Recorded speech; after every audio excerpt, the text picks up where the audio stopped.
Hello there and welcome. This is Mikhail or Michael speaking, and as always before this video starts, I want to say thank you all who decided to support me financially, be it through Patreon, PayPal or Super Thanks. I really appreciate your help, so thank you friends and have a blessed day. Now, today's video I will start with the Zaporozhian front line, and to be more specific, Vremivka tactical bridgehead. Throughout last week, Ukrainians were assaulting Russian positions within the settlement of Urozhaine with immense pressure. These attacks came from three directions, here along this road, from Staromayorsky across the river, and here across the open fields. These attacks put Russian forces under immense stress, and in the last few days they were slowly giving up positions within the settlement. At the end, this resulted with Russians completely retreating from the settlement of Urozhaine and taking defense to the other side of this river.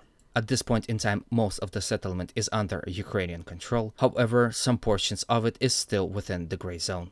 This Ukrainian attack established a new ledge, which is located here and looks like this, which puts Ukrainian soldiers within Staromayorsky and Urozhaine in a semi-encirclement and a pocket, and with this I believe two scenarios are possible. Ukrainians can continue attacking from Urozhaine and Staromayorsky in attempt to use this initial success and attempt at capturing next Russian-controlled village. However, this could only work if the attack in the direction of Urozhaine and Staromayorsky would have been swift. But in fact, these attacks were slow and costly, and I'm sure after capture of Urozhaine, Ukrainians here would be forced to regroup and resupply. With this ledge now, Ukrainians I'm sure would be forced to also attack from Rivnopol in the general direction of Priyutne and these tactical heights. I'm sure if they are willing to advance further, they are first need to even out the front line.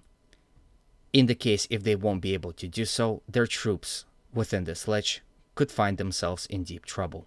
So once again, perhaps we can expect Ukrainian attacks here to the flanks of Staromayorsky and Urozhaine, and perhaps some limited assaults in the direction of this settlement. In any way, I am interested about your opinion on this, so feel free to express it in the comment section. It would be interesting for me to read it. Then from here, let's move to the Guliai-Pole sector. There were reports of Ukrainian assaults from the settlement in the direction of Drozhnyanka along this road. However, these attacks were of limited number and have not seen any success. Then let's move to the Orikhiv sector. In the last 24 hours, Ukrainians had assaulted Russian positions in front and to the flank of Rabotine, as well as attempted to reach the first line of Russian defense in front of Verbovo yet again. Ukrainian assaults in the direction of Verbovo was unsuccessful. However, both Russians and Ukrainian sources claim that Ukrainians were able to advance ever slightly within the gray area and shortened the distance between Russian positions in and around settlement of Rabotina and Ukrainians advancing here.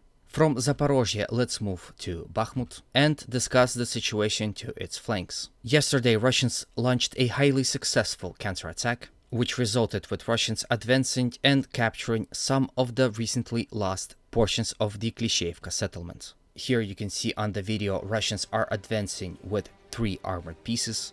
One of it is T-90M Proryv main battle tank and 2 BMP-3s. On this video you can see that the BMP-3s are providing covering fire with their automatic cannons, while it would seem the tank is shooting smoke shells towards Ukrainian positions, perhaps in attempt to cover their advance, confuse Ukrainian forces, and not allow Ukrainians to directly fire upon this Russian assault. It is interesting to know that perhaps we are witnessing the attack of Avius Tank Guard Red Banner Regiment, which is an elite force within the Russian forces, and if that's the case, this video has unique value and totally worth showing to you.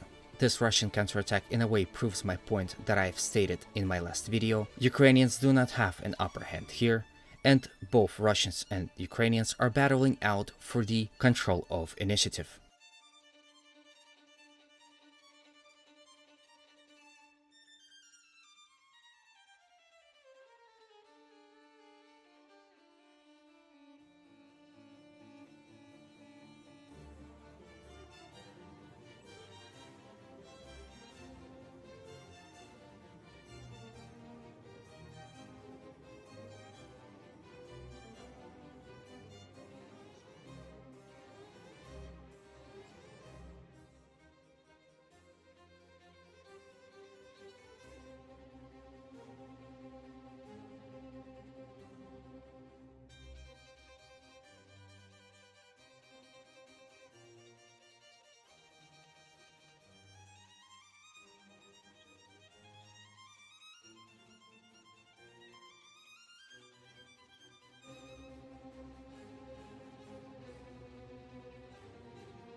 Then there were reported Ukrainian assaults in the direction of settlement of Andriivka and Zelenopilya and Kurdyumovka. These assaults were unsuccessful, despite the fact that some Ukrainian sources claim that Andriivka is in Ukrainian hands. It would seem it is not true, and this settlement is still under Russian control. From the southern flank, let's move to the northern one. Situation here is without a change. Ukrainian assaults in the direction of Yagodne and Berkhivka were unsuccessful. Same situation is here, where Ukrainians were unable to advance in the direction of Dubovo-Vasilivka. From here, let's move to the Liman-Kremenna front line. There is a lot of back and forth here. Russians are advancing within the Serebryatski forest and within this ledge in the direction of Zarychne and Torske. Ukrainians, however, counterattack them, both within Serebryatski forest as well as from Zarychne and Torske. Ukrainians are also attempting at advancing in the direction of Dibrova in an effort to capture it. However, there are no reports to suggest that they were successful at that.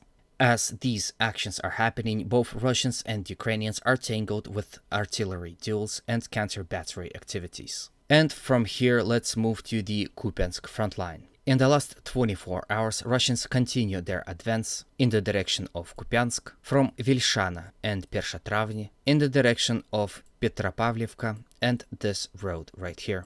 Some of the most recent reports suggest that Ukrainians were able to counterattack Russians at some point, but were highly unsuccessful, took casualties and retreated, after which Russians continued to advance and captured several strong points in between Petropavlivka and Vilshana.